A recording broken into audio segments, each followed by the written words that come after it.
Ladies and gentlemen, welcome to another episode of the Interrupter podcast. Today we have a special guest, Claire Goncalves, Thank you. also known as Dhara. She is an entheogenic explorer for over 30 years.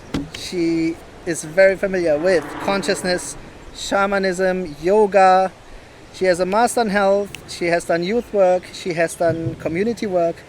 She does sound healing and many other forms of healing. I'm so excited about today because the plan is to talk about Claire's background first, then talk about power plants and this whole topic, and we will try to really explore it in a delicate manner. But then also it would be amazing to talk about Claire's Hashtag hypothesis. And by the way, if you're not so interested in the other topics, please stay tuned or skip directly to this part. It's very important for Gibraltar. It's a mind-blowing theory. When we had the pre-meeting, I was excited and blown away. And I really feel something is going to come out of this. But let's go step by step. So maybe Claire, can you briefly introduce yourself and say what you have been doing the last years? Okay, so my name is Claire, also known as Dhara.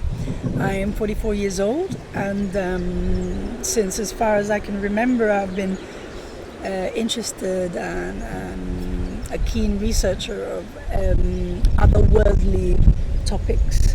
So from when I was 13, going to the library and getting books on extrasensory perception, whether it's extraterrestrials, other realms, other dimensions, quantum theory, quantum mechanics, spirituality, anything occult, hidden knowledge. Yeah. Hidden knowledge.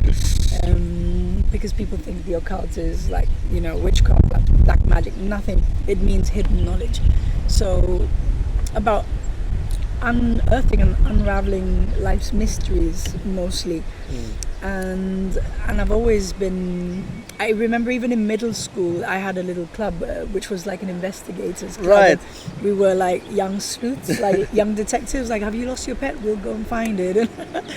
So I was always very inquisitive and studying also human behavior.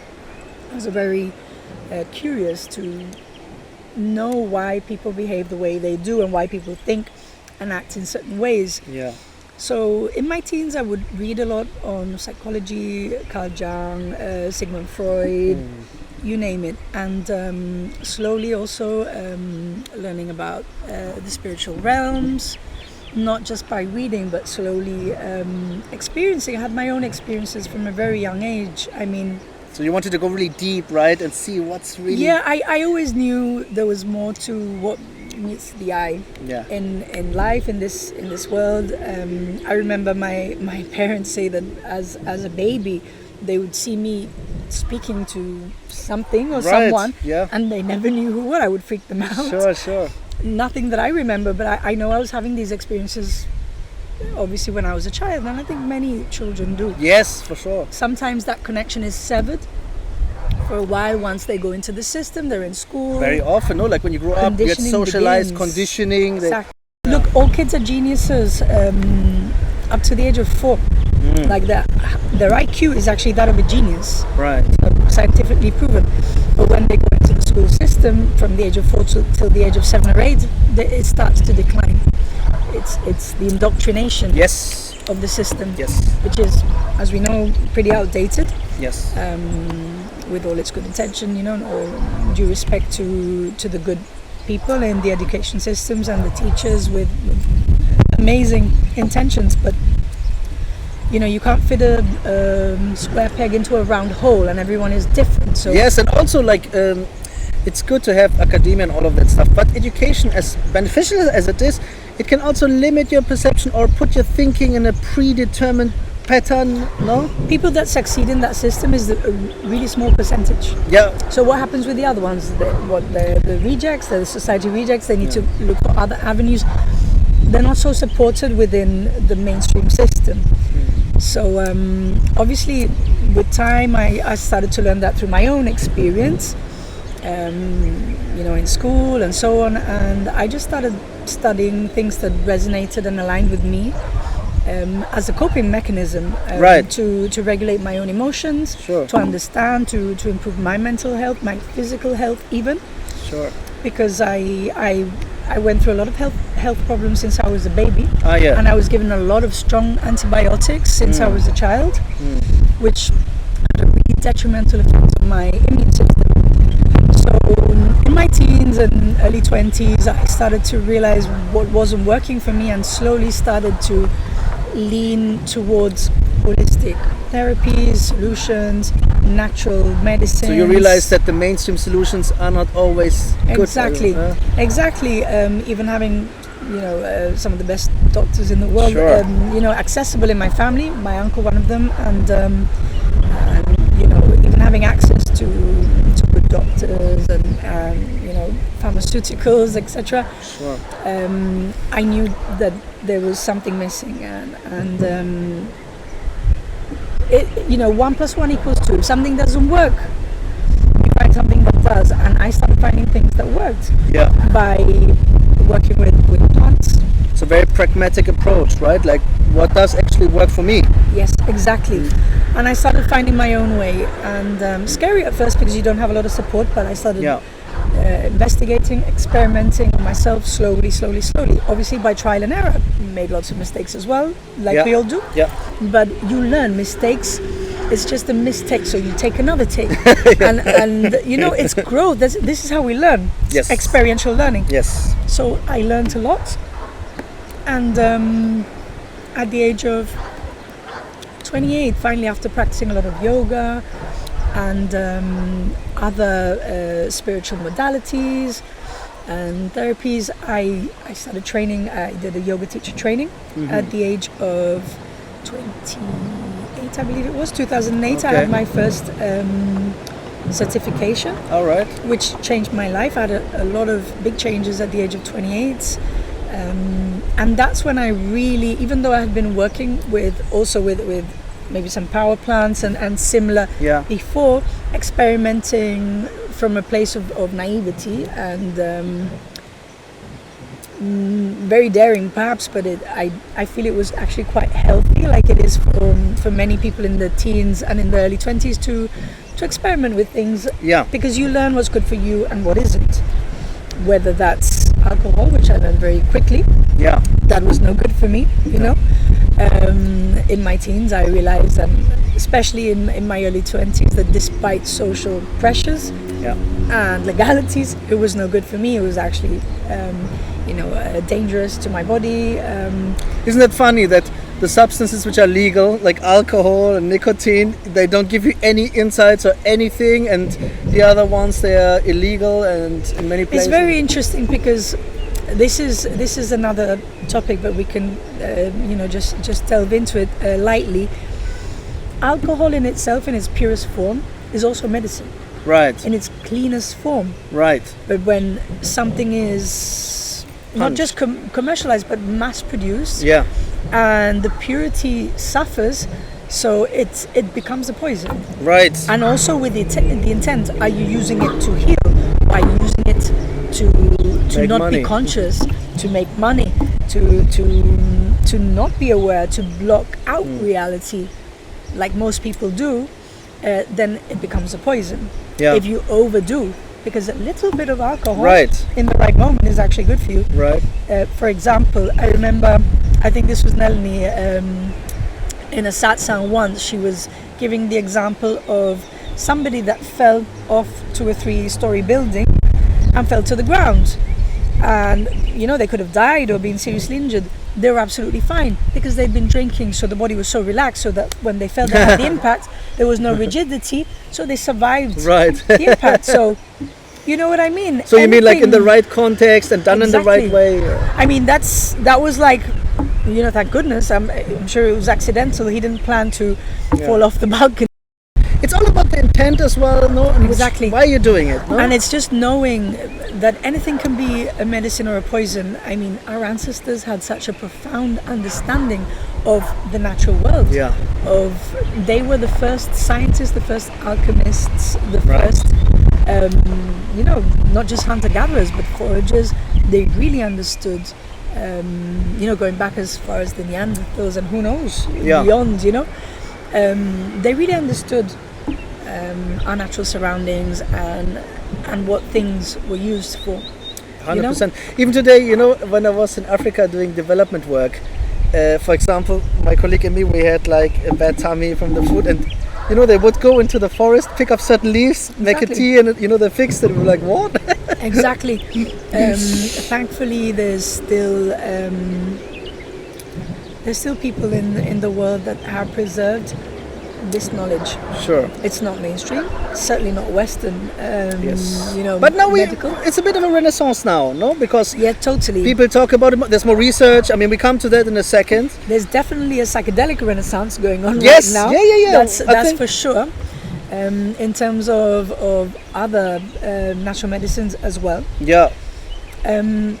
But again, you gave the example of smoking. Yeah. Okay, so tobacco was actually a medicine. It was one of the first medicines there was. Wow. It's true. been turned into a poison. It kills more people now than ever before. Wow. For starters, we shouldn't be smoking it in that manner. Ah. When, for example, in some tribes in the Amazon and so forth, if they smoke it, like in a peace pipe, they don't take it to the chest. It's a little bit like the cigars in the mouth, and they do it with prayer to channel the spirits of the plant, to channel and express through them. Yeah, sure. So they do these peace pipe circles, maybe to resolve conflicts, Right. for prayer. Wow. And not just that, like tobacco is also can be used for cleansing because you can drink it in a tea. Yes. Very powerful. And even it can be like a substance which stimulates your thinking and all. There's quite some research now, no? Absolutely, Like- absolutely. It has many benefits. It heals many things. It's taken in many ways. In powdered form, like the hape, Yeah. where it's blown up your nose. Yeah. The mapacho is in liquid form. They mix it with water, Right. the leaves, so they steep it. It's a bit like a tea, but then they actually sniff the liquid. Yeah. And it's very cleansing. It's used in many ways. Wow. We're not going to delve into it, but basically anything can be a medicine or a poison. And Wow. with the years, I've been learning how to use things with the right intent in a conscious manner by trial and error. But Right. thankfully, Don't you think, Claire, that this is maybe... I realized it a bit today as well. It depends whether someone like you, having a lot of experience and who went really deep into this, doing this in the right way, with the right intent, the right expression as well, that's completely different than somebody taking some substance, isn't it? totally. That's maybe the first thing we can fix in It's this conversation. it's actually dangerous for people to Yeah. take anything. If one, they don't know what they're doing. Yeah. Two, they're not guided, Yeah. or they're not called to it. Yes. Well, can you And elaborate a bit three, more on this one? It's just the intention. If the intention is wrong, why are they doing it? Are they doing it because it's trendy? Yes. Oh. Are they doing it because they think it's going to be another magic pill that's going to solve all their problems? Because that's not what it is either. Or to have like None experiences of it, and whether it's tobacco, whether it's everybody now with like the CBD and the marijuana, Right. medical weed, all this, it doesn't matter what it is, but you need to be doing it with the right intention, because Wow. these plants have a consciousness. It's Wow. been proven by science that plants are conscious. So when you are taking these substances, you're ultimately communing with these energies. yes, with the spirit behind it, no? So you can so you can either do that in the right way or in the wrong way. Wow. And if the spirit feels that you're not treating it with respect, you just want like a quick high, And you can't hide in Or- front of them. They figured out. they will They know. will kick your ass. Exactly. They will kick your ass. They will kick your ass. Okay, so let's take a break. We're that's beautiful. We're jumping straight to what we really want to talk about. So let's go a step back, and to make it very accessible. I mean, I printed, and I will put the links in the description as well. I mean, I printed some articles and some research regarding psychedelics and the safety. Before we come to that, I would like to explain myself because I feel so strongly about that. Personally, I am in favor of any decriminalization of Nature. psychedelics, nature, everything. Yeah. I think it's ridiculous to actually make it illegal. To criminalize I mean, nature. come on, there's no. Yes. But I want to say, Claire, because in my personal case, I'm proud that I did this in the right way. Look, in my case, I never took any substances, nothing. No alcohol, no no tobacco, nothing. And then in my 30s, I obviously through spirituality and so on, I found the whole psychedelic topic. And you know what I did, Claire? For 3 years, I researched. I didn't take anything. I really did my homework, I knew exactly the stuff which we will explain. That's the way. Yeah, That's the way. because I knew already, Claire, that if I try that, I felt already like it's gonna be intense and it's gonna be life-changing. And that's where we come to the positive part. And I want to be very honest, as I've mentioned before also on the pod, because I did it in the right way probably, it was amazing for me, Now, in my personal path, I have moved a bit away from that because of the whole Castaneda thing, where the idea is to not use the plants. But I think in my life, right, every 3-4 years I will probably have an experience at least, because I feel that sometimes it gives you a bit of a recalibration. Totally does. But again, for people that are ready to not use, not abuse, Yes. but to commune. Wow. Because it's a sacrament. It's sacred. Yeah. Everything is sacred. Everything is sacred. But when we're talking about something so pure, because nature, nature is part of us. We are part of nature. Yes. For example, mushrooms. Yes. We, in our genetic makeup, are almost identical to mushrooms. Much more than mushrooms to plants and us to plants. So mushrooms are like our cousins. It's true. For example. It's amazing. So really we need to understand that one, nature, if you realize that nature is like a sentient being, Wow. that it has a consciousness, Yeah. okay, it's alive. Just look at the perfection of nature. Just look at the perfection of the cycles of the seasons, of the way everything, like everybody's worried about, we're gonna destroy the planet. No, the planet will always regenerate. Yeah. We will destroy ourselves perhaps, because nature is so much wiser than us. The Yeah. planet is so much wiser than us. It's been around longer than us. Yeah. So we need to pay reverence, first of all, to nature, to the intelligence that is nature. Yeah. And once you realize what you're working with to that level, Yeah. say, okay, from this space, I'm going to work with this energy. Yeah. I want to Wow. learn from this energy. And that's how you approach it, with reverence, with And with respect, humility, right? Humility, with an open heart. Exactly. Claire, in my case, it really humbled me, and that's why I'm so grateful, because I was a bit, I was always humble, but I also thought, I figured out some things, and then, with that phase, this psychedelic phase in my 30s, I got really humbled big time, and understood, like, that what you beautifully said, we are part of this massive nature, it's sacred, and we should understand our place. Exactly. Right? Like the one thing which blew my mind, to be honest, was when I realized that this kind of intelligence, especially also with mushrooms, this intelligence is somehow above us, isn't it? Totally is. This is where the humility, the reverence needs to come in, because the moment that typical ego, Yes. egoic belief of Yes. we are the supreme manifestation of Yes. life on this planet comes in, we know it all, Yes. we are the ultimate, our brains are so amazing and we are above the every creature. No. I had once a cool quote, and somebody said, if all politicians would be required to actually have an experience, the world would be a different place. I mean, at the end of the day, I have family, friends that are in politics and everything, and it's nothing against anyone personally, No, sure. but just look at the world. Yeah. It's run by psychopaths. It really is. Well, There's because all it's this run from the ego. conflict. Exactly. Yes. The power, greed, Yes. control, and so much more that we don't know, Yeah, because yeah. the more we look, the uglier it gets. Yes. You know? It's like an ego chess game, no? It's- Like when the politicians have their wars, they put our whole world at risk for their mind stuff, right? For their ideas, what a strategy would be, and it's ridiculous, isn't it? it's scary. It's scary. And if you just look the whole fabric of society, Yes. oppression is actually embedded in this, Yes. in these structures from before any of the current politicians were even born. Yeah. So it's just it just gets reinforced all the time. Yes. So it's very difficult. This is a very well structured by the powers that be system from God knows when, Yeah. and it's very difficult to break through.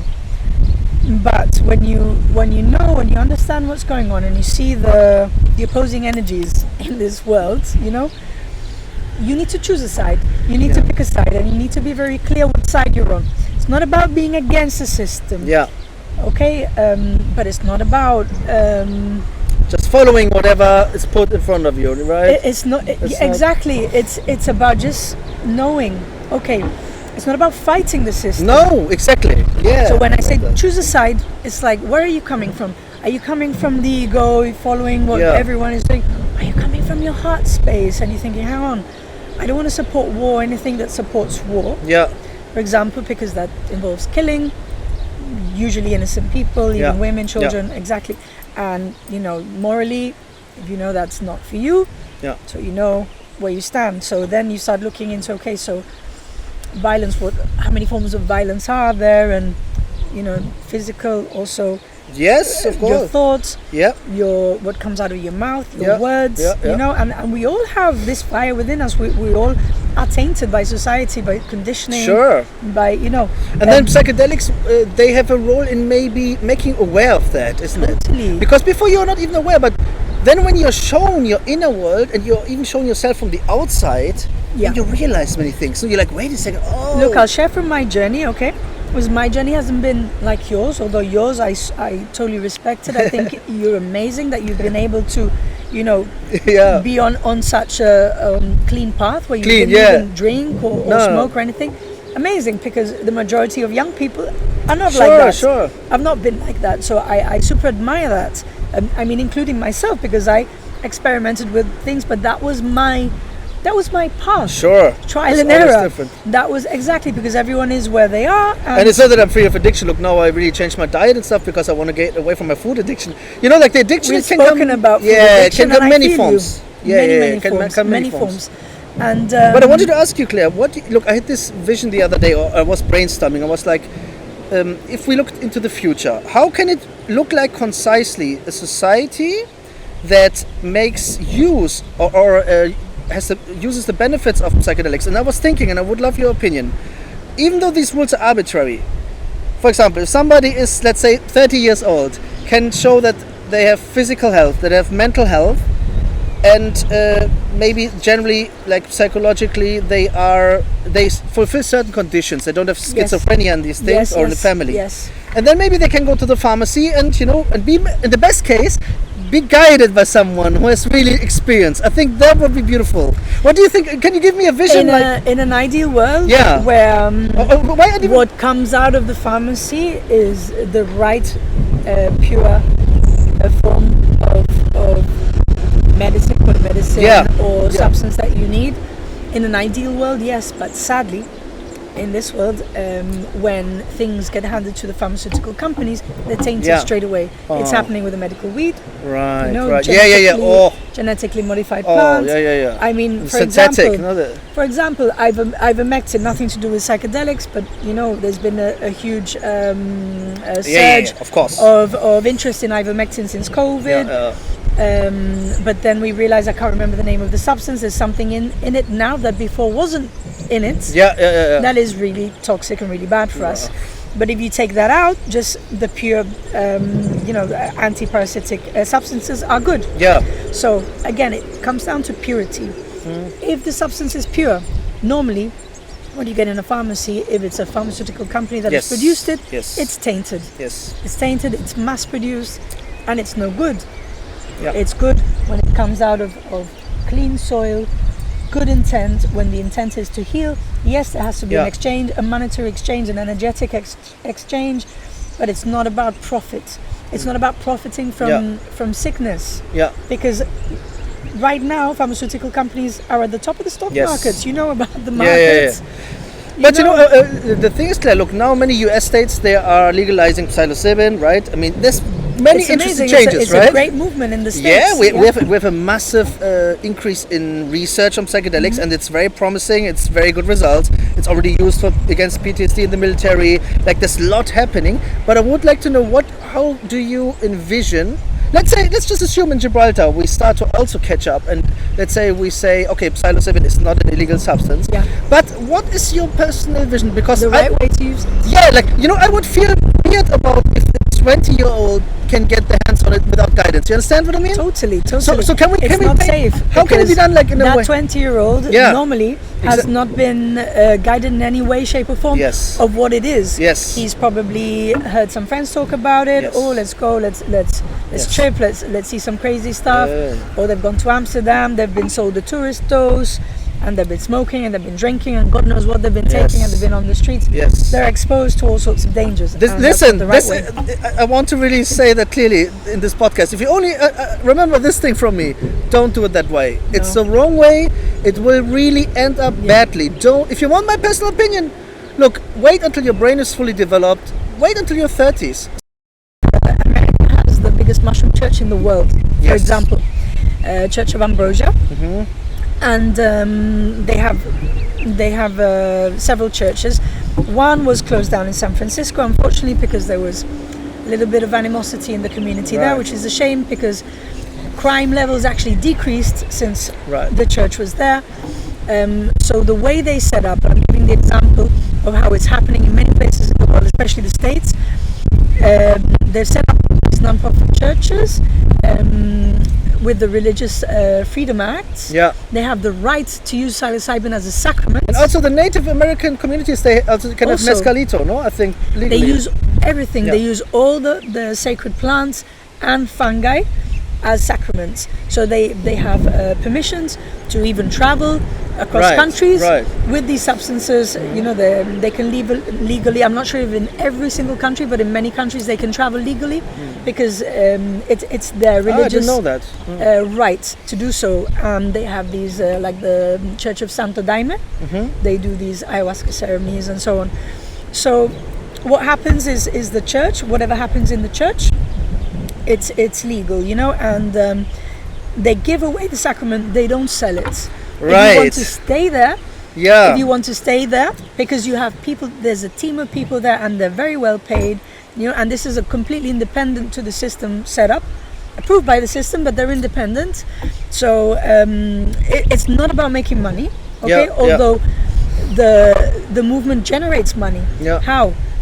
Well, for example, if people want to stay there, they pay for their lodging, they pay for their food. Right. Okay. Ones that cannot afford, there's another church which is the House of God. They go and Yeah. they don't have to pay for anything. The people that cannot afford will still get their sessions if they Yeah. need it. But they also have a shop, and in the shop they sell all kinds of stuff, and the shop makes quite a lot of money. Yeah. So that obviously funds the organization. So much so that they were the sponsors of the Detroit Psychedelic Conference last right. year, and thanks to them, where you went? they invited me over as a speaker. Nice. And it's incredible what they do, because they're not selling. They can't be accused that they're selling drugs, they're pushing drugs. Yeah. They're not profiting off Right, the right. sessions, but they're helping people. Yeah. They have people that earn good wages, so they're like trip sitters. Yeah. And they take turns. This term, drugs is very misleading. I wouldn't even put power plants into this No, category. for me it's so a different. dirty word. Yeah. And for me, anything organic from the earth, it's, for me, as I've said to you before, it's an organic technology. I mean, to follow up on this, okay, and I will post a link to this particular article. It's called "Exploring New Data on the Safety of Psychedelics." It's from March this year, and just to back this up with some facts, the hospitalization of any hallucinogenic substance in 2022 was 0.4%. In 2023, 0.3%. Exactly. And maybe can you explain it also? We are not talking about toxic substances. Like, Exactly. I was wondering, where does this misconception from toxic come from? Do you think it's because... It's all just like fear and misconceptions Yeah. and just So can you explain, because the other day you explained it really well. You said when you look at the whole toxicity spectrum, yes, right? if you look, I mean, I haven't checked recently, but the last time I checked on the World Health Organization's website, okay, I'm not a fan of the WHO, but the World Health Organization website actually had a chart easily accessible on their website, and it shows many substances, legal, illegal, okay, from caffeine to nicotine, right. to alcohol, to Right. cocaine, Yeah. to LSD, to Yeah. mushrooms, MDMA, you name it, everything is on there. So what is at the very end of the scale the least toxic Yeah. of everything? Yeah. LSD, and then the least of all is psilocybin Psilocybin. mushrooms. But of course it You know doesn't mean what's more toxic? what? Cup of coffee. Yeah, yeah. This isn't coffee, by the way, this is cacao, but Oh yeah, cup we're of going to talk coffee- about it in a second. cup of coffee is way more toxic, you know? Exactly. So just to make sure, because we have a wide audience and people have many misconceptions. So, and I'd like to point out the facts so that you can also make up your mind about the rest, which is less based on medical facts. But when it comes to the substance like psilocybin, like natural mushrooms which grow on the ground, which people have consumed for 10,000s of years, right? Since time Yeah. began. But that doesn't mean that it doesn't come without risks. So Absolutely maybe not. we can also talk about that, right? We Yes. mentioned before, like the one exception is if you have schizophrenia in your family, it can be triggered off, right? I'll go into that Yeah. so that it can be understood. Yeah. Okay, so as we establish, anything can be a medicine or a poison. Water, it can kill Right. you or it can save your life. It is essential to life, Yeah. but it can also kill you. Sure. Fire, same thing, Sure. same thing. So there is nothing without risk in this world. No. Nothing. No. You That's know, for sure. For example, eating mushrooms cannot kill you. For it to kill you, you need to eat more than your body weight Yes. in grams. However, sure, I agree. But then, of course, you are not in the normal state, so maybe you can do a stupid thing, right? Now I'm going People to have tell you. jumped- I'm going to tell you what you said before. People have jumped out windows and all Yes, this, even yes. though that is more of a instilling fear, but there is an Sure. element of concern. Yeah, I mean, especially in with high that. doses. Absolutely, absolutely. So, basically, you said before, psychedelics can show you your mental state, right? In the same way that when you work with yoga, Raja Yoga, for Yes. example, the study of the mind, and just self-inquiry, Yes. okay, self-reflection, which I've done for many years through Raja Yoga. That really shows you, about yourself. You don't need a psychedelic to do that. But when I started doing deep, conscious, intentional work with psychedelics, Yes. not experimenting with recreational drug taking when I Yes. was younger, Yes. even though that teaches you a lot as well. Right. Okay, but when I was actually doing some serious work with the right intent, I realized I saw so much more in just a few sessions or in just one Yes. session the first time than I'd Yeah. seen it in over a decade. They say no one In is over like a 100 decade. psychology sessions. Yes. That's true. In over a decade of working, with yoga, Yes. with natural therapies, even with other professionals when I was younger, Yes. and And there I- is just no comparison. And I want to be And I- honest, it was the same with me. Like, that because for some reason they're gonna show you the reality, even the one you don't want to accept, right? They show you Totally. how it is. It's a mirror. A mirror. So psychedelics That will is. hold a mirror. That is it. And it'll show you your mind. Yes. It'll Including show you everything, the shadow. Everything. The ugliness. Everything. You will see it clearer than you've ever seen it in your Yes. life. Now, what happens is, if you're not ready to deal with what you see, Yes. that is the danger. So, Yeah. it's not that psychedelics make you crazy. No. It's that you're crazy to begin with. Yes. You're crazy to begin with, in a sense. There is an element of mental illness. There is an element of unresolved trauma Yes. in all of us. To what extent, it depends on the individual and where they're at in their journey. But if once you see that reflection, you're not able or willing to take responsibility, to take ownership They allow you to go really deep without any bias, right? They show Exactly. you, like you said beautifully, with like a mirror. Of course, once you have worked through these mind stuff things, then there's also the other side. I want to be honest about that, where maybe sometimes you just want to fly, and it's good. You know, like if there's Absolutely. the right, yeah, and When of you course, pass from healing, yes, okay, and you've more or Yeah. less got your, let's use the word stuff, yeah, your together. yeah. Okay, so then you can begin to fly, you can Yes. begin to explore. Yeah. Because that's why, apart from being a sacrament, you know, and being something so sacred, it's also a tool of exploration. Yes, Where it you is. explore Yes. your inner world, Yeah. your outer world, you know, and the sky is the limit. Yeah, and I want Sorry, to. the sky is not the limit. You go beyond Yeah.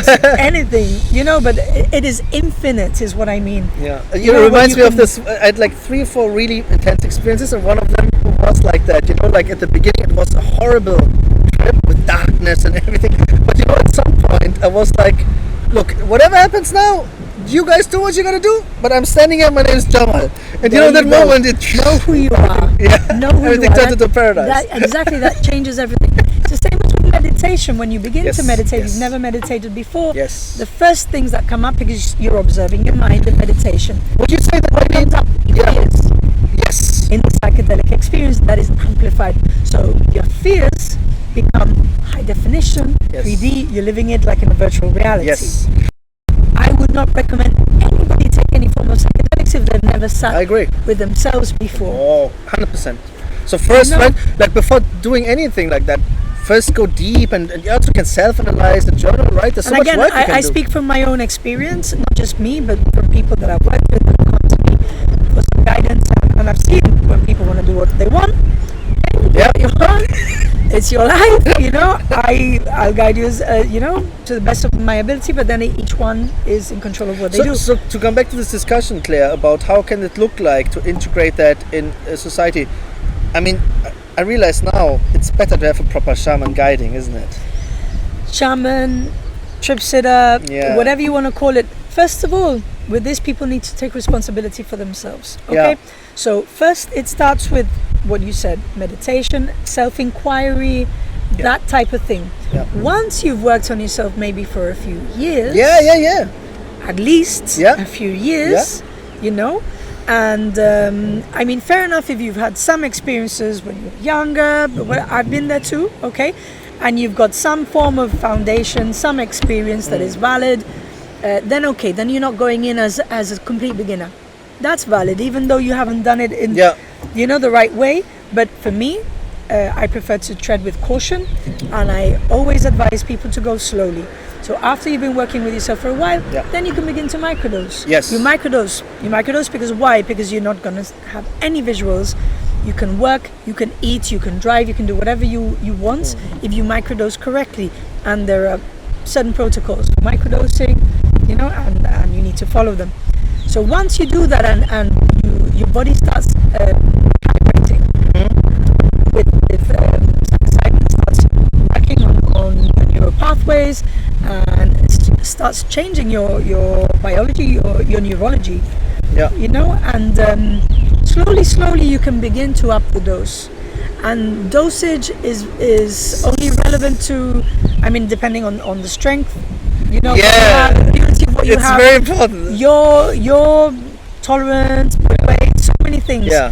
But that's where it's very important to work with a guide, somebody that Yes. can guide you Yes, step by yes. step in the process. Yeah. But slowly you start taking responsibility, because nobody can do the work for you. Right. You have to I do the agree. work. I agree. But for And most then people, yeah. you can start, maybe if you feel cold and you feel it's for you, you can start looking into high dosing, Yeah.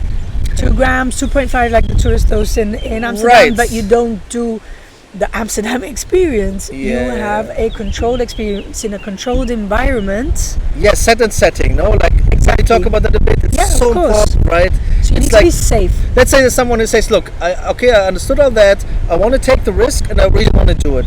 What's the first advice you tell them? So if they've already worked up to the level Yes. where they're comfortable taking maybe Like a 1 or proper- 2 grams, Yeah. for example, on their own, or even if they've just had microdosing and they want to take 1 gram, but they don't want to do it on their own because Yeah. they're starting from basics. Yeah. So I would say to them, maybe have a sound session. Mm-hmm. If you want to do it on your own, you want to do it with a group. but sound is great to hold space. Oh, right. Sacred sound yeah. is great to hold space, but make sure that it's a safe space, safe environment, close, with people that are there that know how to hold the space for you, and get comfortable. You know, you prepare a few days before with diet. Right, can you elaborate a bit? So, do you recommend to fast a bit on the day, or you can do? There's many things you can do to help enhance the experience and to have the best experience. The main thing is to detox a little bit at least a week before. Right. Start to detox. Start to eat clean foods, organic foods, organic fruits and veg, just as clean and as maybe local and non-GMO as possible. You know, and clean your temple, clean your body. You know, drink spring water, infusions, whatever you can. It's very difficult to stick to a very clean diet, but your diet is important. Make sure that you do some exercise, you feel good, you take some sunshine, you be in nature for a bit, you reflect, you do your practices, you meditate, you start to get into the space, you know, and maybe on the day you prepare with some cacao, for example. Maybe you have a cleansing. The point is to have a cleansing. Some people maybe do ayahuasca because they want that purge, or they do it with tobacco, or they have a juice fast. Simple. Right, Clean your body, clean your temple, you know, and prepare like that. And then there's other ways you can start. Sometimes you can fast, abstain from even sex, maybe if you can for 3 days at least. Celibate, right? Exactly, for 3 days. Because otherwise, if you are mingling too many energies, right? Exactly, and try to control your senses for a bit. Oh, right. You know, whether it's food, whether it's sex, awareness, whatever it is. Yeah, just try to not overstimulate your senses because you want to go within. Oh, this is it. You want to go within. Yes. Because ultimately, psychedelics is about going within. This is it. So that's why I recommend the sound as well. For example, perfect scenario, get some facilitators to lead a sound session, a sound guided psychedelic session. Yeah. And with the right people, there for support. And you get comfortable, you close your eyes and you allow the psychedelics to take you on a journey. If at any point you feel guided and you wish to, you're guided to come up, maybe you want to sing, maybe you want to play an instrument, maybe you need to have things that support connecting your creativity. But then the integration afterwards is more important than anything. Why? Because what is the whole point of preparing for something? Then going in, getting such an important message, seeing, such deep insights about yourself, your life, know, and then not doing anything about it. That's it. So, and even for the integration, it's important that you continue to have the support. So a lot of people, they have an experience and then they don't reach out, or the shaman or the guide or the facilitator does not offer support, which is not right, because the person, sometimes it takes courage to make changes in your life. It takes courage to look at the parts of yourself that are uncomfortable to look at. Can we talk about that? Because once you said, when we talked about bad trips, you said these are the best ones. They are, in a sense, because there's always a message. If you have a bad trip in a safe environment, I agree. Those are life changing. Yes. Those are the ones that will impact you for the rest of your life. You know why? Because when you go high dosing and you start to have those experiences, that isn't for everyone. That's a start. That is for the ones that are ready. Okay? And when someone feels that calling and they step up, that is actually the path of the spiritual warrior. That is an initiation. It's an initiation on the path of the warrior. It's not for everyone. But when you're ready to step it up, that is something that I can only compare to when you have a bad experience in your life. Generally, what doesn't kill you makes you stronger. Actually, these are the things that change you, because when you survive a bad trip, because at the end you're not dead. No, it won't kill you. You survive. Even though you probably were thinking for hours. You think I'm dying. I mean, and look, this is no joke. Like in that moment, and that's why. No, seriously, like some people that will be traumatized. But I can actually give you a personal example. Like I had this experience a long time ago, but that's one of the most profound I had, where at that time I was very curious and I tried to figure things out about the world. And the shrooms showed me on a wall human history as a cartoon, and I got so excited. Wow. But then, rather than being thankful, I was also asking them, oh, by the way, can you also show me where the crop cycles come from? And then suddenly everything turned into this dark, yellow, black, and it was a horrible experience for 5-6 hours. It could be that in that moment, your excitement swayed you from what was being presented to you, and it was a bit like, but also, it was like, stay in the moment with what's here. Yes. You don't need more. Yes. And also not, for sure, but also, like, it was a humbling experience, because look, think about it, right? Like integration. They showed me something beautiful, and rather than being very humble and saying, wow, thank you, I was asking, oh, by the way, can you also show me this? So they showed me different things. And really checked my life, I want to be honest. One was accept that some things are a mystery and are supposed to stay a mystery. You don't need to understand everything, Exactly. That was one thing. Because also, maybe that question was coming from your inquisitive mind. 100%. But it was coming from the mind. Exactly. And it was losing the moment, the magic of the moment. So I'm coming with mind stuff to like a very sacred, spirit-driven moment. You understand? So and that's why they took you to that, like, where are you going now? And also but they also showed me, like, look, if you want to be like that, this is what comes out of it. Come on, what's a better way of showing someone? Like, I changed after that. I was like, you know what? I don't need to understand everything. Some things, and also, like, we are little humans with our little brain, there is something which we will probably never be able to fully grasp, this intelligence, right? But it's good. Divine intelligence. Divine is the right word. Divine. I mean, we all have a spark of divinity within our hearts. Yeah. We're all a reflection of this divinity, but our ego, our human mind cannot fathom the bigger picture. The whole. It cannot even. And even if you have an experience, you cannot even articulate it. Right. And express it. Can we talk about this? this? It's so sacred that you can't even speak it. That's another big lesson I learned. You may see something which you will never be able to understand. And maybe as a footnote, can we talk fully, but you can only be in awe and in reverence. That's a perfect way. Exactly, and being in awe, like, wow, this exists. I tell you something, in the early days, I remember when I did my first teacher training, which was very intense back in the days, no psychedelics here, Yeah. I went with a group of people to Portugal. We went there for 17 days, and it was 17 nights, and it was incredible. And when I came back, and I was floating, I was flying, I was in a higher state of consciousness, much higher, and it lasted for a long time. It was so much so that come back and noises would disturb me. Right. And certain energy, certain conversations, and I struggled to integrate that into, there was moments where I struggled to even have normal conversations with people because I needed grounding, because we'd gone so high, the Kundalini had taken us so high that afterwards, so I can relate to that. I had an experience like that as well. In the early days, I knew, the thing is that some people can stay there for too long. Right.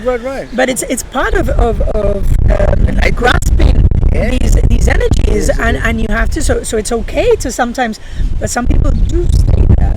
Even giving somebody a half a class without a foundation of, like, Raja Yoga, of moral values, and ethical codes of conduct, like spiritual code of how to carry yourself in this world. If you don't have that firm foundation, any spiritual teachings, any spiritual practices are dangerous. And it's the same with psychedelics. Yes. So for me, when I started working with psychedelics in a responsible manner, and I'd already had over a decade, well, much more actually, but still a firm foundation, a good decade of serious work under my belt, that's when I realized that one thing went with the other. Yeah. I mean, in the Yoga Sutras of Patanjali, there's one sutra that speaks of plants, speaks of fungus. Different masters will speak of it differently. Some will say, yes, that is one way to reach the divine, to awaken the God within, but maybe that master says, That's not my path. Like Satchidananda. Yeah, sure. That's not his path. Yeah. But that's fine. Other masters have worked more with it. Yeah. At the end of the day,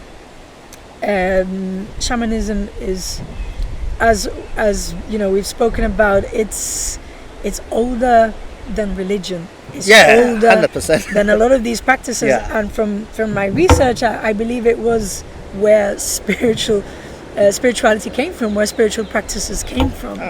So plus the development of language, even, you know, and the shaping of the consciousness of modern day humans. Through the use of whether you want to call it psychedelics, entheogens, power plants, fungus, all of this.